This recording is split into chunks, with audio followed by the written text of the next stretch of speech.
বিল্ডিংয়ের ছাদে পাইপের আশেপাশে কোনো গাছ হইতে দিবেন না। যদি হয় তাহলে শিকড় সহ উপড়ে ফেলবেন।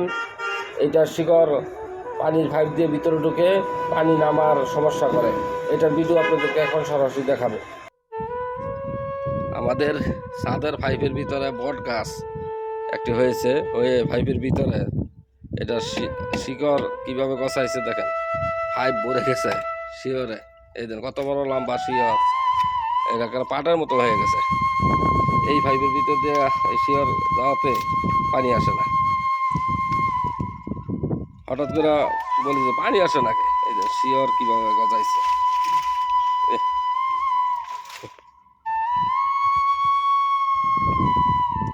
কত বড় শিওর,